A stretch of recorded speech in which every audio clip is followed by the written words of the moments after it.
Hi everyone, welcome to my channel Sanskrit classes by Karuna. మన degree second year third సెమ్లో మనకు నవరత్నాని లెసన్ ప్రవర్తతాం ప్రకృతి హితాయ ప్రార్థివ. మనకు పోయిటరీలో 2 ఎస్సేలు ఉంటాయి. నవరత్నాని ప్రవర్తతాం ప్రకృతి హితాయ ప్రార్థివ. ఈ 2 ఎస్సేలో మనకు క్వశ్చన్ నెంబర్ 8లో 2 ఎస్సేలు ఇస్తారు. మనం ఒక ఎస్సేకు నిబంధన రాసి సరిపోతుంది. 15 మార్క్స్. మనకు నవరత్నాని లెసన్ నుండి క్వశ్చన్ నెంబర్ 1 పార్ట్ ఏలో శ్లోక భావ ఇస్తారు, శ్లోకం ఇస్తారు. మనం కవిపద్యం రాసి భావం రాయాలి. 5 marks. Same lesson question number 8లో నిబంధ ప్రశ్న ఉంటుంది. 15 మార్క్స్. నవరత్నాని అనే పాఠ్యభాగము ఆచార్య రాములు రచించాడు. ఇది లఘు నాటిక. వీరు ఉస్మానియా విశ్వవిద్యాలయంలో సంస్కృత విభాగంనకు అధ్యక్షులు. వీరు 25 పుస్తకములను రచించారు. 60 వరకు పరిశోధనా పత్రములు ప్రచురించారు. నవరత్నాని a play is written by Professor A. Ramulu. He is the head of the Department of Sanskrit in Usmania University. He wrote around 25 books and published more than 60 research papers. Ujjaini నగరమును పరిపాలిస్తున్నటువంటి విక్రమాదిత్యుని యొక్క ఆస్థానంలో ఒక 9 మెంబర్స్ కవులు ఉంటారు, 9 members కవులు ఉంటారు.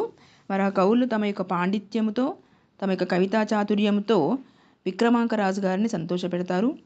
మరి విక్రమాంక రాజు గారు ఒకసారి సభలో విధులతో తన యొక్క పరిపాలనలో అలసిపోయిస్తాడు. మరి అప్పుడు ఆస్థాన పండితులు ఉన్న 9 మంది కవులను పిలిచి సంతోషపెట్టమంటే వారు తమ యొక్క పాండిత్యంను ప్రదర్శించి తన కవితా చాతుర్యంతో రాజుగారిని సంతోషపెట్టారు. ఆ 9 మంది నవరత్నాలతో సమానమైన 9 మంది కవి పండితుల యొక్క పేర్లు ధన్వంతరి, క్షపణకుడు, అమరసింహుడు, శ్రీశంకువు, వేతాళభట్టు, ఘటకర్పరుడు, కాళిదాసు, వరాహమిహిరుడు మరియు వరరుచి.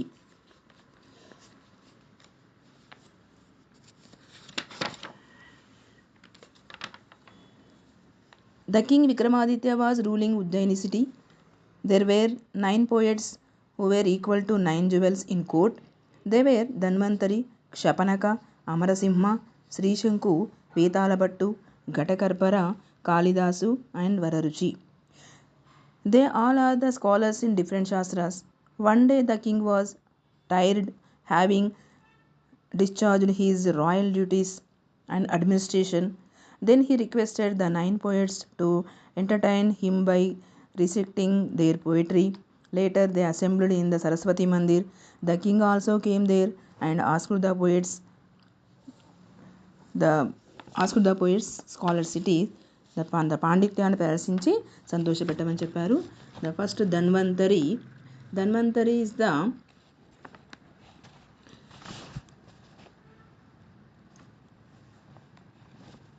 ఆయుర్వేదిక శాస్త్రవేత్త అయిన ధన్వంతరి వాజ్ ఆయుర్వేదిక్ సైంటిస్ట్. తన యొక్క చాతుర్యంతో లోకమున ఏ ధర్మమును ఆచరించుటకైనా, ఏ పని చేయుటకైనా మనకు ఆరోగ్యము ఎంతో ముఖ్యము. మన శరీరాన్ని, మన ఆరోగ్యాన్ని కాపాడుకోవాలి. మన ఆరోగ్యాన్ని కాపాడుకోవడానికి మనం 3 రోగాల నుంచి మనము ఆరోగ్యం కాపాడుకోవాలి. దోషత్రయము అంటే 3 దోషాలు రాకుండా శరీరాన్ని కాపాడుకోవాలి. నెయ్యి, కొవ్వు మొదలైన పదార్థాలు భోజనంలో లేకుండా చూసుకోవాలి, అవాయిడ్ చేయాలి. భోజన విషయంలో కూడా అత్యాశ ఉండకూడదు. మరి భోజన విషయంలో అత్యాశ ఉంటే నరకమునకు వెళ్ళగలడు. మరి ఆరోగ్యమే మహాభాగ్యం, ఆరోగ్యాన్ని కాపాడుకోవాలని ధన్వంతరి చెప్పాడు. Dhanvantari was ayurvedic scholar. He said Saraswati Mandir like this: "O king, healthy body is the foremost instrument to achieve any religious activity. It is known as the healthy body which avoid the 3 diseases. The food is the best which avoid of ghee and other fatty materials. The person would go to the hell, one who is a greedy in it."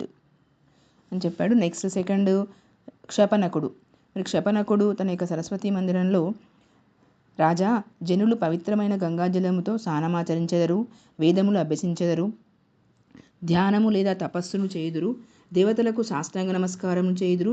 ఇవన్నీ చేసినను భగవంతుని తన మనస్సు యందు నిలుపలేనివాడు మోక్షమును పొందలేడు. భగవంతుని మన concentrate భగవంతుని పైన పెడితే మోక్షం లభిస్తుంది. లేకపోతే మోక్షం ఎట్లా వస్తుంది అని చెప్పాడు. Dhanvantari was the great scholar in Ayurveda. The Saraswati Mandir like this. O king, the people would take a dip in the square Gangas. They would study the Vedas. They would perform penance or meditation. They would bow down the gods. Though they follows all the above, if they are not concentrate on Lord Supreme in their minds, how can they will get salvation? అని క్షపణకుడు చెప్పాడు. Next అమరసింహుడు. అమరసింహుడు అమరకోశ గ్రంథము రచించాడు. తన గ్రంథంలో భగవంతుడు జ్ఞాన దయాసాగరుడు మరియు అనంత గుణ సంపన్నుడు. అట్టి పరమాత్మను ధీరులు కానీ గొప్పవాళ్ళు కానీ సంపదల కొరకు మరియు అమరత్వం కొరకు సేవించెదరు. అలాంటి గొప్ప భగవంతుణ్ణి మనకు కనిపిస్తే మనం ఏం కోరుకోవాలి? అమరత్వాన్ని అండ్ సంపదను కోరుకోవాలి అని మనకు అమరసింహతో చెప్పాడు. Amarasimha the author of the Amarakosha said Saraswati Mandir like this. O king, the Lord Supreme is the ocean of wisdom and compassion. His virtues are very great and uncountable. The brave people serves him to prosperity and the eternity and salvation. ఎలా ముక్తి వస్తుంది? భగవంతుడు మన మైండ్లో పెట్టుకుంటే ముక్తి వస్తుందని చెప్పాడు ఆయన. నెక్స్ట్ కవి విక్రమాంక.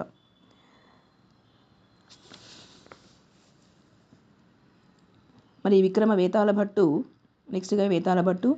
ఈ వేతాళ భట్టు విక్రమాంక యొక్క సభామండపంలో, రాజా, మునులు నాట్యశాస్త్రమును దేవతల యొక్క నేత్రములకు ఆనందం కలిగించుదురు.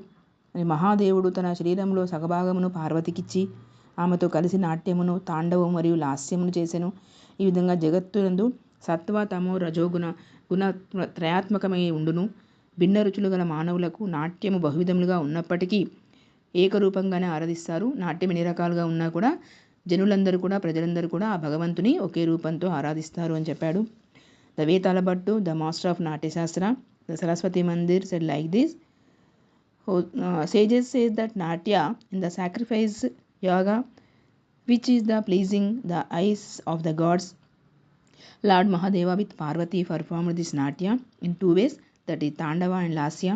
After gave away half of his body to his wife Parvati. This creation in the combination of three categories of people, that is Sattva, Tamo, Rajo. The people in different tastes worshipping this dance equally, even though it seems them in different ways. Next Ghatakarpara. ఈ ఘటకర్పర తన యమకాలంకారం ఉపయోగించి సభామందిరంలో తన పాండిత్యాన్ని ప్రదర్శించాడు.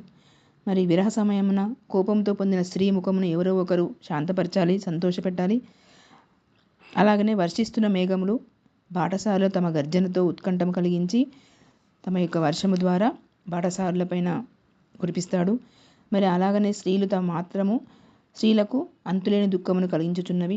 అయినప్పటికీ ఎవరో ఒకరు శాంతపరిస్తే తన కోపాన్ని తగ్గించాలి. అలాగనే గర్జిస్తున్న మేఘాలు కూడా తన యొక్క వర్షం ద్వారా బాటసారులపైన వర్షము కురిపించి తన యొక్క సంతోషాన్ని ప్రకటిస్తాడు. మరి ఈ శ్లోకంలో ఒకే పదంలో రెండు అర్థములుగా వచ్చే విధంగా ఉపయోగించబడింది. అందువలన దీన్ని యమకాలంకారం అంటారు. మన ఘటకర్పర యమకాలంకారం ఉపయోగించి తన యొక్క పాండిత్యాన్ని ప్రదర్శించాడు. Ghatakarpara the scholar is writing poems in yamakalankara. Said Saraswati Mandir like this.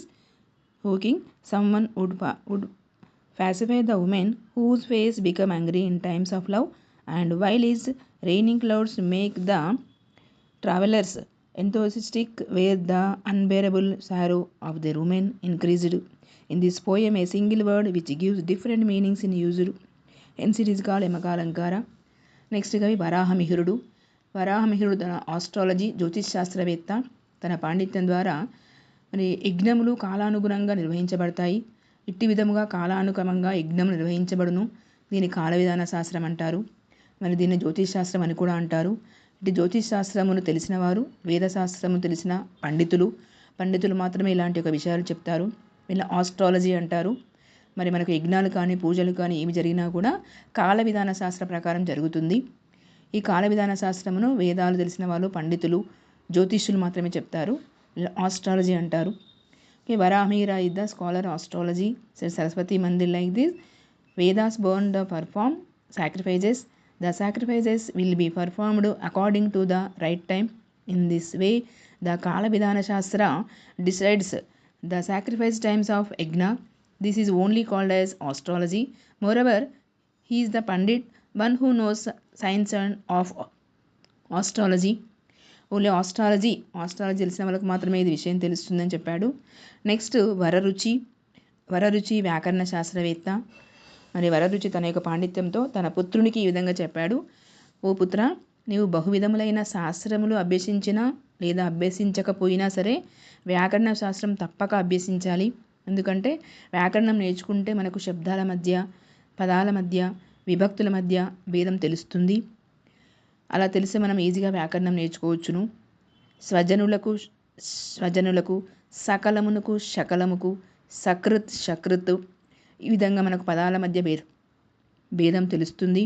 అలాగే విభక్తులు షష్ఠీ విభక్తి, విహస్య విహాయ, అహం కథం, చతుర్థి విభక్తి, షష్ఠీ విభక్తి, ద్వితీయ విభక్తి ఈ విధంగా భేదం తెలుస్తుంది మనకు. కాబట్టి వ్యాకరణం తప్పకుండా చదువుకోవాలి. వ్యాకరణం రానటువంటి యొక్క పురుషుణ్ణి ఏ స్త్రీ కూడా ఇష్టపడదు, పెళ్లి చేసుకోవడానికి కూడా ఇష్టపడదు అని మనకు వరరుచి తన యొక్క పాండిత్యం ద్వారా తెలిపాడు. నెక్స్ట్ మనకు కాళిదాస మహాకవి. ఈ కాళిదాస మహాకవి తన యొక్క 3 గ్రంథాలలో డిఫరెంట్ వర్డ్స్ ఉపయోగించి రాశాడు తన గ్రంథాలు. ఫస్ట్ కుమార సంభవ అనే గ్రంథంలో అస్థి అనేవాడు ఉపయోగించి అది స్టార్ట్ చేసి దాని ద్వారా తన కుమార సంభవం అనే గ్రంథం రాశాడు. నెక్స్ట్ మేఘదూతం అనే గ్రంథంలో కశ్చిత్ అనేవాడు ఉపయోగించి రాశాడు. నెక్స్ట్ రఘువంశం అనే గ్రంథంలో వాక్ అనేవాడు ఉపయోగించి రాశాడు. ఈ విధంగా డిఫరెంట్ వర్డ్స్ ఉపయోగించి తన గ్రంథాలు స్టార్ట్ చేసి తన గ్రంథాలు రాశాడు. ఇది కాళిదాసు యొక్క పాండిత్యము. ఈ విధంగా మనకు ఈ 9 మంది కవులు 9 మెంబర్స్ పోయిట్స్ తన పాండిత్యం ద్వారా విక్రమాంక రాజుగారిని సంతోషపెట్టారు. ఇది మనం తెలుగులో రాయొచ్చు, ఇంగ్లీష్లో రాయొచ్చు. ఈ విధంగా 15 మార్క్స్ మనకు. ఈ వీడియో మీకు నచ్చినట్లయితే లైక్ చేయండి, షేర్ చేయండి, సబ్స్క్రైబ్ చేయండి.